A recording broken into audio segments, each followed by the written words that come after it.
So moving ahead, we have done till question number 9, है ना. Question number 10 क्या बोल रहा है?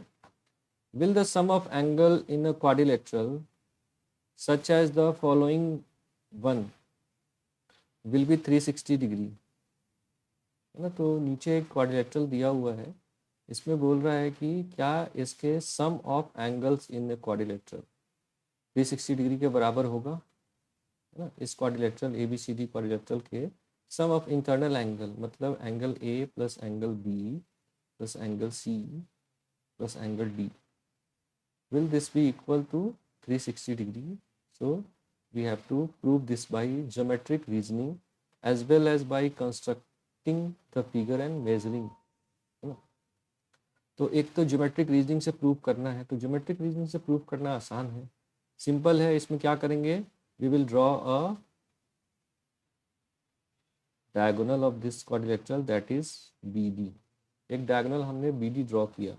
तो ये जो क्वाड्रिलेटरल है हमारा A B C D, A B C D, now it is divided in two triangle ABD,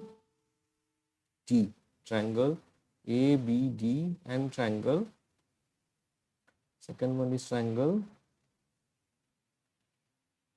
BDC, this triangle BDC, this triangle BDC, and this triangle ADB.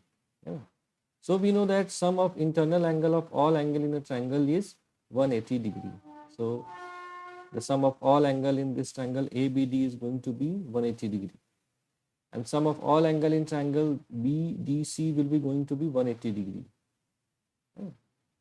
And if we add these two angles of these two triangle, दोनों triangle के angle को हम add करेंगे तो कितना मिलेगा हमें, 360 degree, 360 degree. सो इस तरीके से प्रूव हो गया कि इस जो क्वाड्रिलेटरल बन रहा है उसके sum of all angle will be equal to 360 degree, है ना. ये हमने प्रूव कर दिया, ये हमने ज्योमेट्रिक रीजनिंग से प्रूव किया.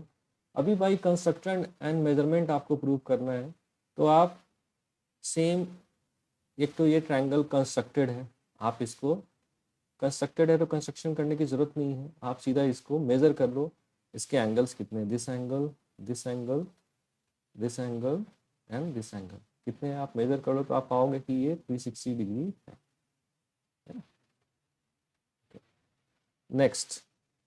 Next we have true and false type question here, है ना.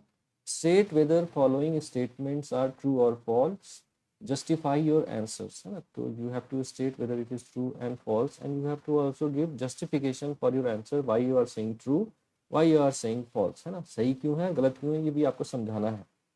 A quadrilateral whose diagonals are equal and bisects each other must be a square. एक क्वाड्रिलेटरल जिसके डायगोनल्स इक्वल हो, डायगोनल्स इक्वल हो और bisect करे एक दूसरे को, तो वो स्क्वायर होगा, है ना. ऐसा ज़रूरी नहीं है. स्क्वायर के केस में क्या कंडीशन होता है कि उसके डायगोनल इक्वल होते हैं, ये तो हो गया, बाइसेक्ट भी करते हैं, और एक दूसरे को कितने एंगल पे कट करते हैं, तो 90 डिग्री एंगल पे कट करते हैं, है ना. तो this is going to be false.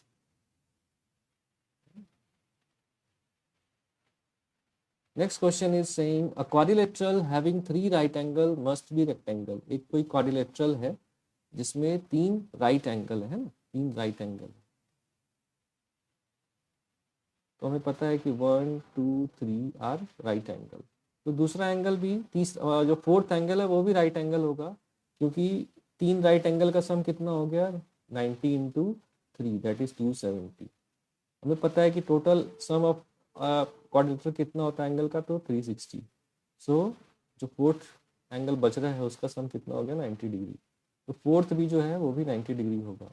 तो जब एक क्वाड्रिलेटरल में सारे एंगल 90 डिग्री के हो जाते हैं तो वो रेक्टेंगल होगा. दिस इज ट्रू, है ना, दिस इज ट्रू. वो हमने पीछे भी देखा है.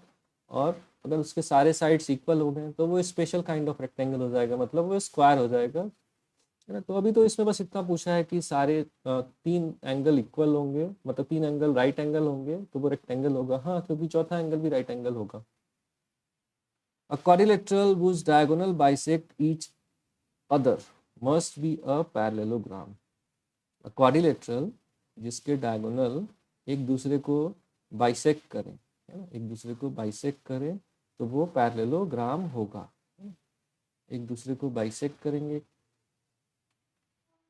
तो वो पैरेललोग्राम होगा। मतलब एक कोई क्वाड्रिलेटरल है हमारा ए बी सी डी और ए सी डायगोनल बाइसेक्टेड हो रहा है और बी डी डायगोनल बाइसेक्ट हो रहा है, मतलब हाफ हाफ इसमें कट हो रहा है, तो वो जो क्वाड्रिलेटरल है वो पैरेललोग्राम होगा। तो this is also true.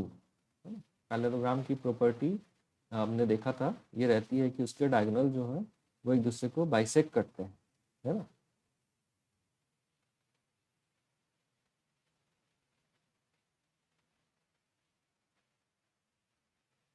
A quadrilateral whose diagonals are perpendicular to each other must be a rhombus.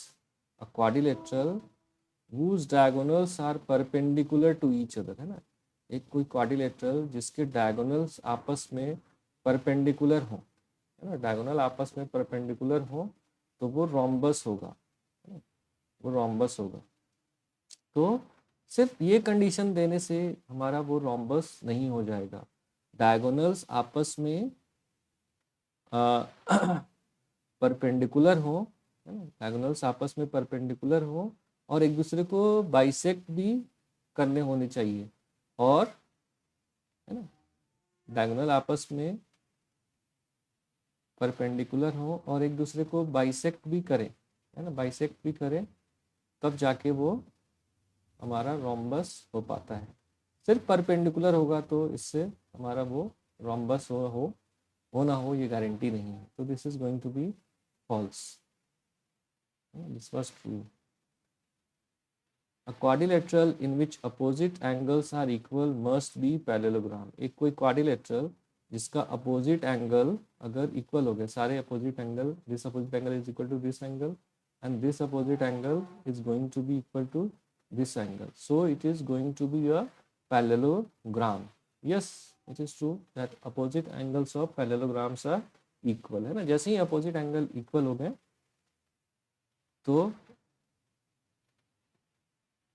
वो जो क्वाड्रिलेटरल है वो पैरेललोग्राम बन जाता है। So this is going to be true।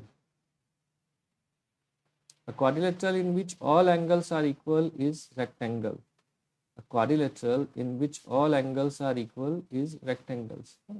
तो जैसे ही क्वाड्रिलेटरल के सारे एंगल इक्वल होंगे तो सपोज करो हर एंगल का जो एंगल हो गया वो x डिग्री के बराबर हो गया, मतलब टोटल एंगल उसका 4x हो गया, और 4x कितने के बराबर होना चाहिए, 360 डिग्री के बराबर होना चाहिए। सो x की वैल्यू हमारी 90 डिग्री मिल गई, मतलब उस क्वाड्रिलेटरल के सारे एंगल कितने हो गए, 90 डिग्री के बराबर।